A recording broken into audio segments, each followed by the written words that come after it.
Hello, and welcome to the Business Growth Show, where I interview successful entrepreneurs on all areas of business and how to utilize them for exponential growth. My name is Athin. I'm a business growth expert, investor, and international speaker, where I help business owners grow and scale to create wealth and freedom. Today, I have an awesome guest. Her name is Julie Cropp Gareleck. She is a CEO, author, entrepreneur, and well-respected leader in business communities that extends from the US to Canada and the United Kingdom. In her 25 years of experience, Julie has consulted with more than 1,000 companies, including startups, midsize, and Fortune 100 companies to build sustainable revenue-generating strategies. And in 2009, she founded Junction Creative, an award-winning strategic marketing agency, combining intellectual capital of a business consulting firm with the creative execution of an advertising agency. And as the author of Dare to Become, From the Corner Booth to the Corner Office, Julie shares the right blend of personal anecdotes and professional advice, makes it a valuable read for those looking to gain insights into the entrepreneurial journey and the importance of resilience in achieving success. Welcome, Julie, and thank you for being on the Business Growth Show. Thank you. It's such a pleasure to be here today. Yeah, awesome. I'm sure it's going to be an amazing show for everyone watching and listening today. And you are a successful entrepreneur. So for those people who don't know who you are, just, introduce yourself by telling us a little bit more about you and your journey. Yeah, absolutely. So as you mentioned, I've been in business for 25 years. I started in a small town in Gettysburg, Pennsylvania, and had these big dreams of moving to a city. I worked for my parents' restaurant at the time and learned a lot about how to run a small business and watch them grow that. And I swore as a result of that experience that I would never go into business for myself. And that's the only thing that I have ever done. So I started my career in Philadelphia working for an entrepreneurship institute where I worked with early stage companies, right? So folks who were just building a business plan. And I learned all of the different facets that went into that, transitioned that into working for a venture capital organization. And then when I transitioned to Atlanta, when I met my husband, I actually pivoted my career and started working as a strategist for interactive ad agencies.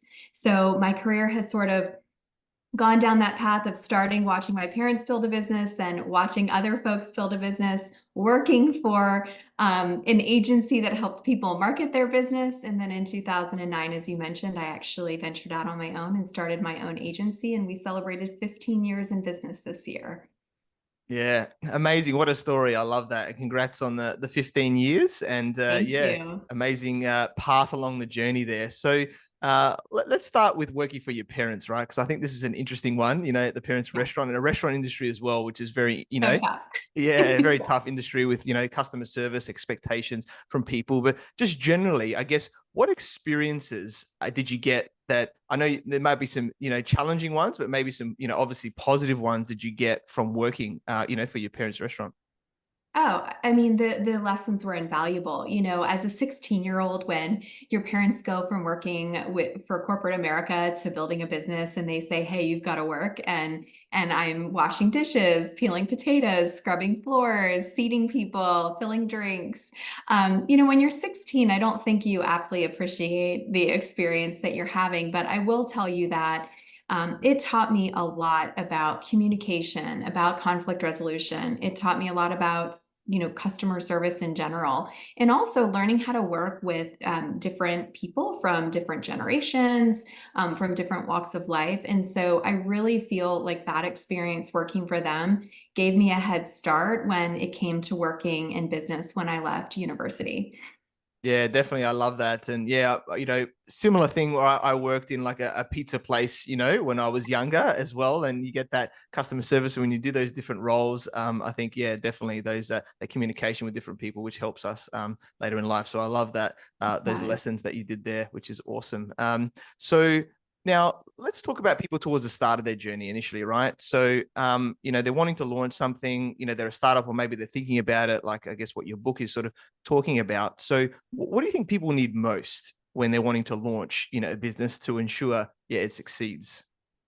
Yeah, I think a lot of people, and I'm not sure if you see this with the companies that you work with, but I feel like we hear all of these sound bites, like the $100 million startup, the $100,000 side hustle, and it's glamorized as if it's so easy to do, right? And I think one of the challenges that I've seen in the companies even that we work with is that it really does take planning and it does take execution. And so for those folks who may be thinking about starting a business, I would tell you to really focus on putting together a plan. Even if it's not 100% fully fleshed out, start by putting pen to paper and really outlining who you're going to serve. What products or services are you going to sell? And what's going to make you uniquely different, right? I mean, I started an agency, and honestly, I compete with thousands of agencies every day. But I had a concept for how I wanted to service my clients that was different than what I had seen working for other agencies. And so even though we offer similar services, we were able to compete on customer service and process. So I would encourage anyone looking to start out to really start with that plan and don't skip those fundamental steps of putting a plan together. Yeah, definitely. Completely agree with that. Yeah, I learned, I did an MBA and I had some entrepreneurship subjects, even though I dropped out of school. But when I learned the business planning sort of side of Yep. things that you did as well, right? And I think it's so important that people just like, oh, what do you mean? I just sell something similar to somebody else and it'll work. Or there's the other problem where people try and create this big thing for 6, 12 months before they actually try and sell it, right? Whereas that's sometimes Right? the most important thing too. That's the worst part. And I've seen it happen, right? Where you're so invested in the product itself, or you're so invested in your idea that you forget to see if there's anyone that wants that product or it solves a problem for them. So I've seen a lot of wasted months, invested in that. But you're right. That planning process, while it is difficult to sit down and go through the process for some folks, I mean, it is the most critical. Yeah, definitely. Fail to plan to fail. So we've got to make sure we're planning for our success there as well. Exactly. Awesome. Uh, let's talk about money, right? Because I think, money's really important in business. And, in terms of, I guess, managing it right? There's a lot of different areas here. I won't steal your thunder, but I'd love to know your thoughts about what do people need to know? How can people manage their money effectively, to grow their business?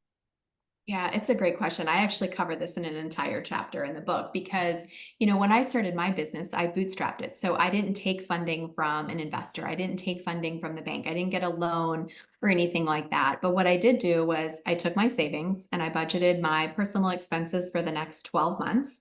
And then I said, all right, whatever I have left then is what I'm going to use to invest in the company. And one of the things that I do pride myself on is that I treat every dollar as if it's my last dollar. Even 15 years in business, I still mind every single dollar. And I do think that a lot of entrepreneurs, when they do take funding from external sources, they look at it as if it's free money. And I will tell you that nothing is free. And so even if you're taking money from, an institutional investor, a VC firm, a private equity firm, you have to really be mindful of those dollars and take it to heart, them giving you that money because they are expecting not only to get it back, but to get it back and then some. So I would say don't lose sight of the dollars either. I will tell you, even as I've grown my business, I do share this in the book. I have a meager salary, so I don't pay myself a lot at all, even 15 after doing it for 15 years, because I do feel like by making myself, really be mindful of the money, putting enough money back in the event that something should happen to cover payroll, to cover rent, to cover expenses. I never want to be in that situation where I'm drawing the largest salary and I'm not really putting all of the other things into perspective. And so I sort of do that to keep myself hustling. And of course, I take a big, bonus at the end of the year, but I do that because I don't ever want to get comfortable with the money because, as I'm sure you know, as quickly as it comes, it can go. And if you aren't prepared for a rainy day, it can really make things a lot difficult. Yeah, I love that. So true. Completely agree on the money side. And yeah, we call it like a war chest or a treasure chest, right? Sometimes are you putting stuff in there because Yep. you never know what happens on the side there. And similar with me with yeah, bootstrapping the business Yeah. and yeah, and then reinvesting, right, to grow and not just assuming that you can just do it as is to grow the business. So yeah, I love all that. Really, really important.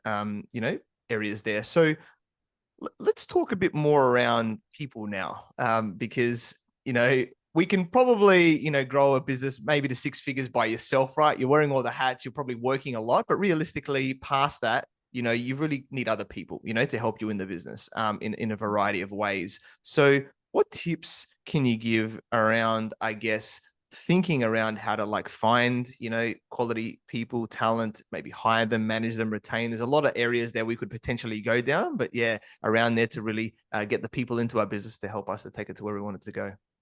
Yeah, it's a great question because, people are our greatest asset, right? So, I mean, as we look at building a business, in those early years, yeah, I was wearing every single hat, right? I was selling the business, I was servicing the business, I was doing a lot of the work myself, I was doing the accounting, I was taking the trash out, right? And as you grow, you really do need to identify what roles are going to actually help you do your job better, right? So, what I learned was that, as I grew and I was ready to hire employees, I wanted to bring on people that could take over those roles that weren't the best use of my time, right? My time should have been spent growing the business, getting the new sales, continuing to think through kind of the goals and objectives. And so I would say that you have to have a job description, and it can't be a jack of all trades job description. We can't expect one person to cover 10 roles, right? And I think that that's where a lot of businesses are getting into the gray area now, because they hire someone thinking that they're going to be the marketer, they're going to be the admin, they're going to be the account manager. And the reality is you have to be able to give those people an individual role which they can be successful at executing. And when you give them too many different roles, it is going to set you up for failure. So I would encourage folks to build out that role list. I would say see what the business needs, and then make sure when you do make those hires that you have at least 6 months visibility on the revenue. And I know this is a tough one, right? I'm sure you've seen this. A lot of people close a huge account and they just started hiring and hiring and hiring. And I worked for an agency where I was employee number 18. We grew to over 40 or 50, and then we lost an account. We went back down to 20, right? So, and it's because they overstaffed too quickly and didn't necessarily have a long-term strategy for how they were going to keep that team afloat. So, super important to keep your eye on the money, but then also making sure that that role is going to, one, make your life easier, but then also to give your customers what they need.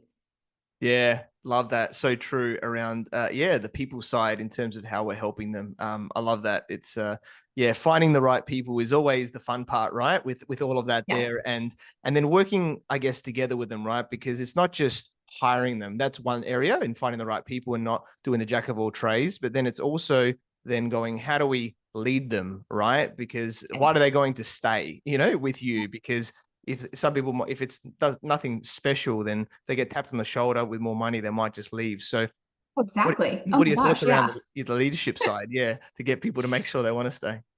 Yeah, I think it's hard, right? So, when I started my company, I was, while I had been in leadership roles before, I was never responsible for all of it, right? And so I think in those early years, I struggled because I wanted to be friends or be friendly with the team, and I wanted to make sure that everybody was happy. And I do think that in some instances, I wasn't leading. I was fearful of losing those employees, and so I had to get to a place where I had to be okay with setting an expectation for what I needed from those employees. And if they don't meet that expectation, then I do have to find someone who does meet that expectation. And so I do think that my leadership has evolved over the years. I would say I'm still a work in progress, right? Because with the new generations in the workforce, it's so hard to keep up with what somebody is really looking for. But I do try my best, and I've always sort of led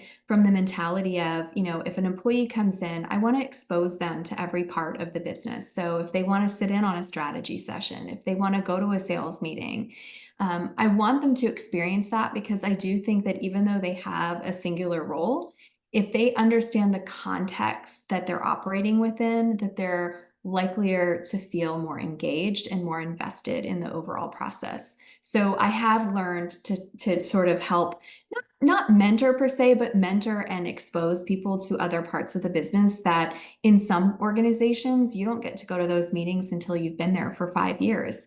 And I had a great mentor in my first job role that literally as fresh out of college and Brent, he took me to every meeting. He explained to me what the meetings were about. He let me experience a lot of things that at my age, I really shouldn't have had exposure to. And I'm so grateful for those opportunities because it really impacted my growth in my career. Yeah, I love that. That's really, really powerful, that exposure there, so that, yeah, you're part of that value chain, right? So to speak, and you've got more, understanding and awareness, and you're all part of a team. I love that. That's a really powerful one. And one thing that I see that I say to a lot of business owners as well is that you may not need to be an expert in all the different areas of business. However, you need to know enough about it because you need to be able to ask the right questions, right? Whether it's somebody internally or maybe you're going externally to an agency or something like that to deliver things. So I'd love to know your thoughts on that area there, on upskilling yourself enough to then be able to execute well or have a team to support you, whether it's externally or internally. Yeah, I'm a naturally curious person. So I do think in my career, I was always open to learning, and every opportunity that came before me, I would research it. I would be prepared. I would go in. And I do think some of that gets lost in today's work culture. I mean, even to this day, before I go into a sales meeting or I go into a strategy session, and I've done hundreds, if not 1,000 of them, right? I still do the research myself. I go online, I look and see, what industry they're in. I update my, statistics on what's changed. I take a look at what's working in our space. And I actually still do the legwork going into those meetings. And I think what has been challenging is getting other folks to realize that showing up isn't enough, right? You have to do the preparation before you get there because in a lot of cases, this is the first experience that this client is going to have with our team. And if you don't know the simplest things, or you don't know the basic industry knowledge or industry terms, they're going to know that, right? And that's going to not instill a ton of confidence in them. And so, yeah, so I encourage everybody to do it. We, tell them to do the research, and some of them are, I mean, most of the team is excellent at doing that. And I do also think that as they've then worked in different industries, they can pull from what they've learned, right? So it just helps build that big picture for our team. Yeah, I love that. So true. Even if it's just looking at the LinkedIn profile or something Yeah. beforehand, right before you go into a meeting, something simple, you know? Yeah. Yeah. I listened to 3 of your podcasts before. I was like, you know what I mean? Like I went to 2 websites, I went to 3 podcasts, and all because I wanted to make sure that coming in that I delivered, just as your other guests have, right? Yeah, awesome. I love that preparation, right? A lot of people don't think like that. But yeah, when Yeah. you go in with so much confidence and awareness, right, of how to do things, whether it's a Yeah. podcast or whether it's a meeting or, a strategy session, whatever like that, to get Yeah. the best outcome. So yeah, love that. Really, really powerful there. And let's talk about adversity now, right? Because it's a challenging, journey, entrepreneurship, and I think this is why most businesses fail, right? Because people are not aware of that. It's a constant battle, right, of solving problems. So, what are your Yeah. thoughts on, like, I guess, helping people to deal with this, either throughout the journey, or maybe it's starting to take a toll on them, throughout? As you know, it's hard, right? I mean, I feel like we're our own worst enemy as entrepreneurs, right? And we're harder on ourselves than we are on others. And I do think that, adversity comes in different forms, whether it's losing a client, whether it's dealing with a personal issue while you're running a business. There's a lot of expectations. And to what you said, you're constantly making decisions, right? The decisions, the business rises and falls with you. And so what I will tell folks, and I think where I've drawn a lot of strength over the years, is that I've surrounded myself by a very small community of people who have been by my side for decades, whether they started as friends or started as colleagues. And I lean on them, right? I share, I talk about what I'm experiencing, and I don't sugarcoat it, right? Because I think a lot of times entrepreneurs feel like we have to constantly say how great everything is. And I found that once I just started being honest and started sharing, I was learning that others were going through a very similar thing. And so I really did find camaraderie in the community that I put around myself. And I do think that that's critical because as an entrepreneur, while you are doing most of the things yourself, you need other people to support you, whether it is an online community, it could be an executive coach, it could be somebody that you've worked with for 10 or 15 years, but definitely surround yourself by a number of different people in different areas because it's amazing what they will teach you in the process. Yeah, love that. Completely agree. Our environment dictates, and also potentially to remove yourself or fall away from negative people, right? That 100%. Yes. because Yes.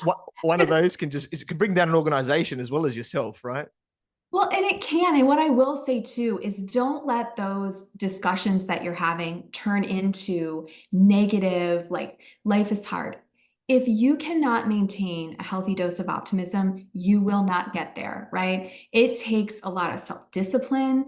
You have to sort of get to a place where even when something bad happens, that you know that it's going to be a catalyst for change and push you into a new direction. And so that's what I've always done. I mean, some of my toughest moments in my professional and personal career literally became the thing that changed a perspective, changed how I ran the business, changed how I grew the business. And so I look back and, not that I'm saying embrace the adversity, but embrace it, right? Because you will learn something from it and you will be able to use that as you go forward. Yeah, definitely. It always looks easier in hindsight once you get I through it. know. You're like, oh, this led to this, led to that. So completely agree on that one Yeah. too. So let's talk about attention to detail, right? Because I think this is a big one, and I have extremely high attention to detail, right? And other people don't necessarily have that. So it's an interesting Yeah. battle with me, right? I think it's really important, especially when other people expect that, as well. So, what do you think? Is a ways of tell us about the importance of it, but also around maybe are there some ways that people can improve their attention to detail if it's not as natural to them? Yeah, so it goes back to that discipline piece, right? So, as you know, execution is in the details, and every single detail matters. And I talk about this in a chapter in the book where I even talk about something as simple as how you write an email. And in today's technology and in the world that we live in, everyone is just shooting sentences and phrases and emojis and things like that. And I will tell you that it's those details. And I have an example that I share about how a company was upset with us because they didn't address them by their first name. Instead, they just said hi, right? They didn't say hi and the first name. And they used that as the one thing that we could improve. Not that we weren't executing on the bigger pieces. It's those small details that people hold on to. And I have to be honest, we're probably a little bit similar this way. I notice those things. When I work with other vendors, I notice if they take the time to spell check an email, if they take the time to learn the names of everyone on the team, they take the time to go through. And so if you are not a naturally detail-oriented person, work on it, right? If you have to write it down, if you have to memorize it, if you have to repeat it 10 times until it becomes stuck in your brain, that's what you need to do because success and failure rests in that ability to execute. Yeah, definitely completely agree with that. And, one thing that I say to people is like, from the email perspective is, especially if it's a bigger email, right, where there's Yeah. multiple points, is like just copy and paste it below in the email and just make sure you're addressing all the points because sometimes people don't address all the points, right? And then you're like, what are you doing? We've all gotten that email, right? Where we've asked a question and we get back, great. Great what? Like answer the question. So it's funny. At the agency that we have this resource manual, and we actually do have literally we've amassed over the 15 years every different scenario that we've run into with a client for different parts of like whether it's an asset or a website or branding. And we've created this large resource document so that our team can learn, right? That if you structure that email properly, if you answer the questions that they ask, that relationship with that client is going to be that much stronger because they're not coming to you chasing the detail that you ignored in the email that they sent you because they've taken the time to sit down and ask you that. So to your point, yeah, it's you have to just at least address what they asked for. You can still say great, but then clarify in the body of the email. Yeah, definitely. Completely agree with that as well. And double checking it, right? As well, sometimes, because you can write it really quickly, but then you go back and you're like, oh, actually, I need to adjust a couple of things in that area Yes. there or add Yeah. something. So, yeah, love Yeah. that. Some good tips for everybody wanting to increase their attention to detail here today. So let's talk about brand now. I love branding generally, and I think it's the important foundation basically, right? Before we do our marketing as well. So do you want to just explain, why branding is so important? Yeah, branding, I think some folks look at branding and say, it's not that important, right? What I do, I sell machines or I sell this or I sell that. It's not important.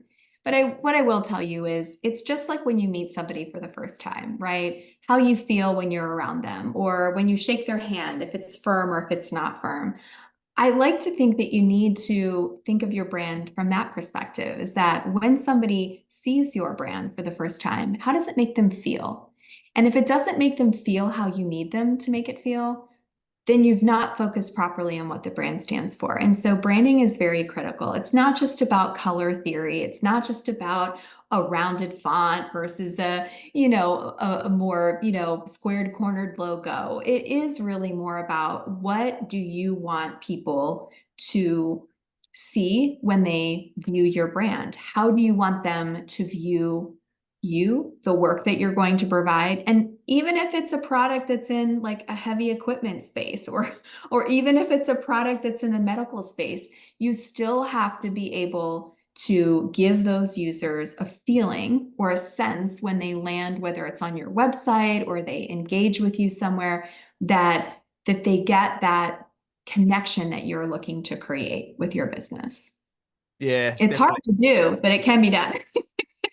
Sure is. And this is why we got to work on it, right? And I think it's the Yes. interesting part, the combination of the business brand and the personal brand, right? As well. And I think, everyone just naturally thinks of the business brand like the Tesla, right? Out there. But you look at Elon Musk and there's like 10, 20 times more people that follow Elon, right? Compared to the actual companies that he has. So I think the importance of a personal brand is really increasing. Do you want to talk a little bit more maybe about that from your perspective too? Yeah, I think, for me, I hadn't invested a ton of time in my personal brand until I wrote the book and started sort of, going down that path. And I will say it was very difficult, but I really put a lot of time and attention into it because I do, um, from a personal branding perspective, people always say that when they meet me, they're like, oh, wow, she's very disarming. She's very approachable, right? It's like having a conversation with a friend. And so I wanted to build a brand that was like that. So you aren't going to see a ton of pictures on my website of me standing in a corporate suit with like my arms crossed and smiling and stuff like that. Because at the end of the day, this brand is really about me and it's really about being authentic and being able to share stories with people and be able to learn from other people's stories. So it was very difficult. And I will tell you, even when I built the agency, I found like it's the hardest thing to do for yourself. I can do it for all of our clients, but when you're doing it for yourself, it's really vulnerable because it's a very personal thing. So I'm sure you've gone through that as well. Yeah, definitely. My wife's got a branding agency as well, and I've had like three renditions of my personal brand, over Yep. time, and that evolves with yourself as you grow as well, Yes. right? Just like a business, and everything as you move. And yeah, the shoemaker normally has the bad shoes type of thing. It's harder Yes. to do it on yourself, and this is why, yeah, we need external people to take us through a process. Why we have coaches and mentors or different consultants or agencies, right, to help us, because you may know the questions, but you need someone to guide you there or dig deeper to find what those Exactly. answers really are. So I love that. And people buy people in the end, right? A lot of the time they don't buy products and Yeah. services. So if you do a similar thing like you mentioned before in your Yeah. agency, even though you might do a few things a little bit different, whether it's you or whether it's someone in your team that's going to forward to get that business, they've got to be liked, right? There and going, oh, I 100. want to pick this person over the other person as well. 100%. It does come back to that relationship, right? And I think, even as an agency when I started and, people were taking a leap of faith, right? I didn't have a huge portfolio, but they did because they trusted me, and they trusted that I was going to execute and do the things that I said I would do. And so you are absolutely right. It's so important that the branding is important, but that you're able to then, you are the face of the brand. I am the face of the brand. And even though Junction has gone through 5 different brand iterations, every 3 years we sort of freshen her up a little bit, change the color. We changed the colors this year just a little bit, just to be a little bit more modern. But at the end of the day, they are buying people. You're absolutely right. And I do think people lose sight of that sometimes, is that they really are investing in you, and you've got to take that responsibility really seriously. Yeah, definitely. I love that. All the best with the new brand there as well. It's always Yeah. fun and awesome once it goes live, as mine recently did. So yeah, very awesome there. So Yeah. let's now talk about the marketing side, right? I know you've obviously got the agency there. And I think it's becoming more saturated, right? There's a lot of people out Yeah. there that are just, doing a little course and saying that they're an expert marketer and things like that, and potentially don't really know what they're doing. Now, I guess, what do you initially instruct these businesses, right? Because number one is cutting through the noise, but let's just say people want to do marketing. And I think this is where the problem is where people go in and they're like, oh, I spent 10 grand, 20 grand on agency or ad spend or whatever, and I got nothing, right? I didn't get any ROI, and people start to become skeptical. And unfortunately, they got to someone that maybe didn't know what they're doing, or it was the wrong strategy. So what do you, for people that are wanting to get into marketing, whether it's the first time or they've been burnt a little bit, what would you initially instruct them to say, this is the way you need to be thinking about marketing to actually have it successful, in your business? Yeah. So the first thing, and I talk about this a lot, even with our own clients, is that despite marketing becoming this fast-paced, tech-driven, social, mobile, got ads here, ads there, it still is a process. There is no magic bullet. There is no one solution that's going to skyrocket your business from 0 to 100 million overnight. And so the first thing, that when we have clients that come to us who have spent money with another agency, I really dig into that and say, okay, what conversations were you having? Did you discuss your business goals and objectives? I mean, that's where we start. What are you trying to achieve? If you're trying to save your business, throwing $10,000 at it isn't going to save your business, right? Like, that's not going to be the way to do it. So instead, we take a look at, okay, where's your revenue coming from? Where's your most profitable revenue coming from?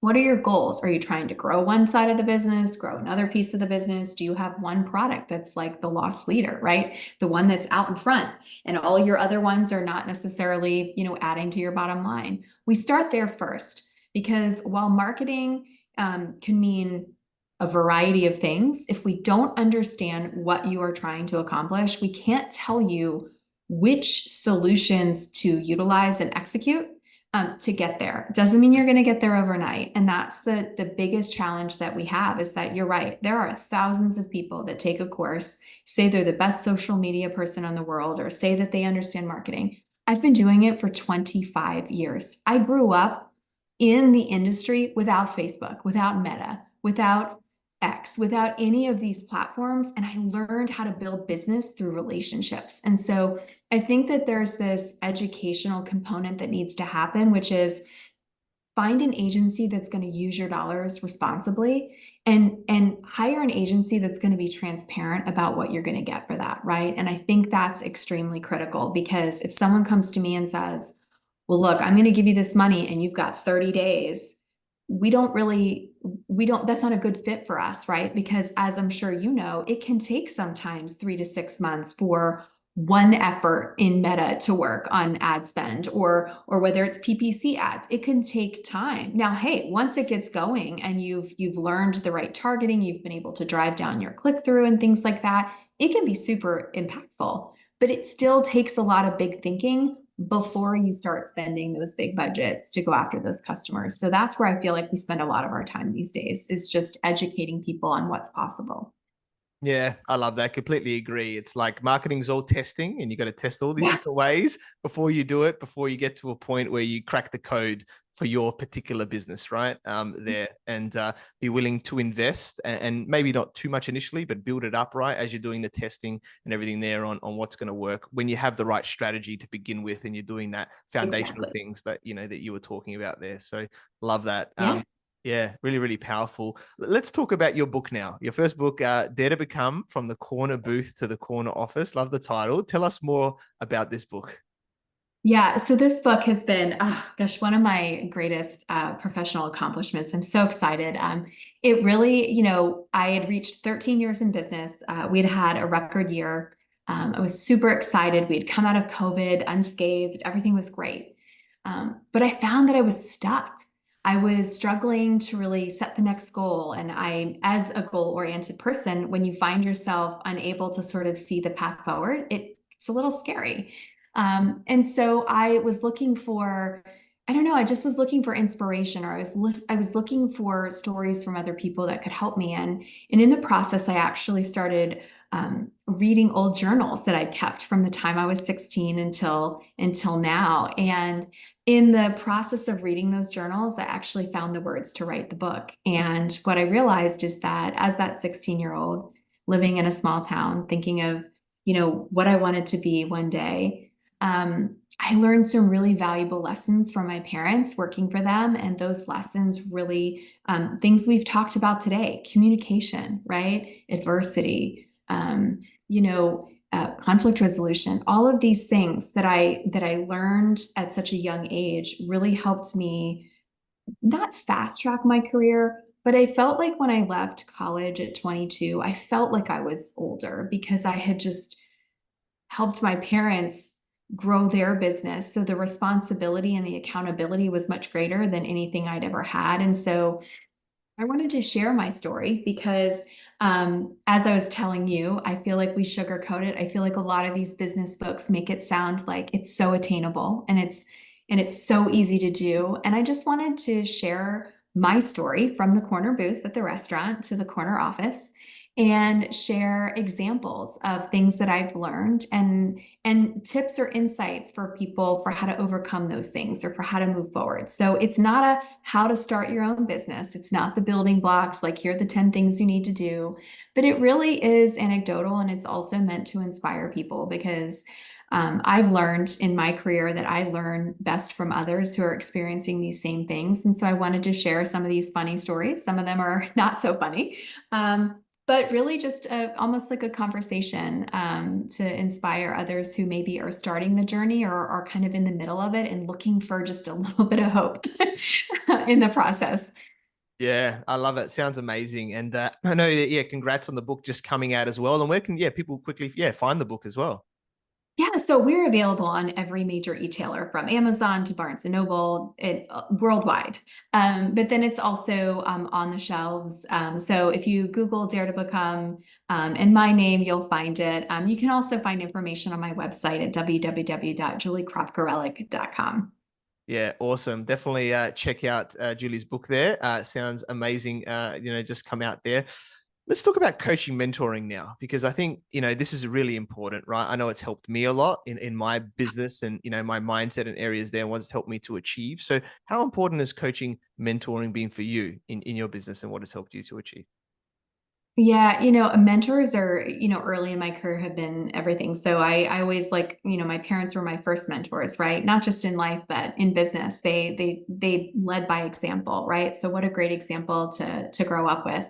My first mentor, my first job in Philadelphia, my boss actually was a mentor. He taught me whatever I wanted to learn, right? And he was so instrumental in opening my eyes and not just showing me, hey, here's what you have to do. It was, here's what you have to do, and here's why, right? Here's the ripple effect of what I'm teaching you, and here's how this will make sense to you as you go along in your journey. And then, even as I wrote this book, I actually hired a book coach and a very accomplished author himself, one of the best in publishing. And he coached me through this book. And I have to tell you, it would not have. Well, it probably still would have, the stories would have been there, but he really brought out the stories that I wanted to tell, and he helped me frame it in a way that I wouldn't have been able to. So I think it's really, really important. And I think anyone that's in a position of leadership, whether you own a business or you're a leader in a company, that mentorship or that coaching can be the difference, right? And it's so critical. Yeah. It's been critical for me. Definitely, completely agree. And I love the different areas of, your business journey as well as the book journey. You can get it for anything, right? Just like the Yeah. best athletes in the world. I think they have like 10 different, coaches and things Yeah. for a variety of stuff, right? So, and Yeah. think of ourselves like an athlete, as an entrepreneur as It well. helps keep you, it helps keep you on track, right? Like I can go down a rabbit hole for hours and I can talk myself out of something. I can change it 10 different ways. And sometimes it's helpful just to have that external perspective and have somebody sort of repeat back to you what you've said. Sometimes it's just even that. And you hear it back and you're like, oh, well, no, what am I doing? Right. So I do think it's important. And I think that sometimes it gets a bad rap because there are a lot of really great coaches, but there are also some that don't necessarily have a lot of experience. So I would say, find someone that you connect with and someone that can help keep you accountable too, right? Like not just someone that wants to hear what you have to say, but someone that can actually help you be productive, right?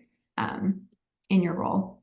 Yeah, definitely, completely agree on that one. And yeah, you shared so much value with us today. So just as we're starting to wrap up, what one key piece of advice would you like to give to all the entrepreneurs watching and listening today? It's hard to sum it up in one, but one of my favorites, and I include this in the book, is don't be afraid to invest in yourself, right? Because if you don't invest in yourself, then who will? And I think if you just keep that in the back of your mind as you're trudging forward, and some of the days are long, some of the days are happy, but just remember that if you are building a business, you are investing in yourself, and it's I know I took the leap of faith to invest in myself, and I'm glad that I did because my journey would have looked, I think, a little bit different had I not.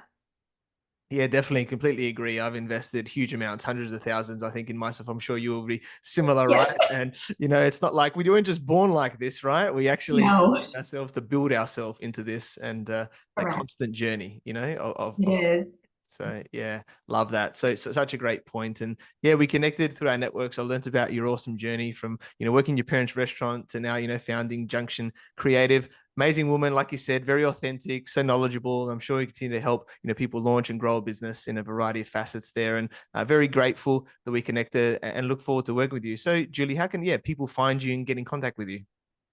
Absolutely. I mean, they can find us. Junction Creative has been around for a while. You can go to www.junction-creative.com. And then if you want to find me personally and find out some of the projects that I'm working on, you can go to www.juliecroppgareleck.com. Yeah. Awesome. Definitely check out Junction Creative and Julie on both of those websites there. So much knowledge, and check out a new book as well, which is just come out. I'm sure it'll be amazing, and all the best with getting that out there to people to inspire them on their journey as well. Yeah, it's been a pleasure interview today. Thanks for being on the Business Growth Show. Yeah, thanks for having me. Thank you for watching and listening to the Business Growth Show, where we talk about everything on business growth. And please like, subscribe, and leave us a 5-star review. You can find me on LinkedIn, Facebook, Instagram, and YouTube as Athin Casiotis, or visit my website, athincasiotis.com. And if you want to grow and scale your business, you can reach out to me on any platform to see if we're a good fit. So until next time, remember that our business grows where we learn skills and take action using them in spite of fear. So let's create wealth and freedom together.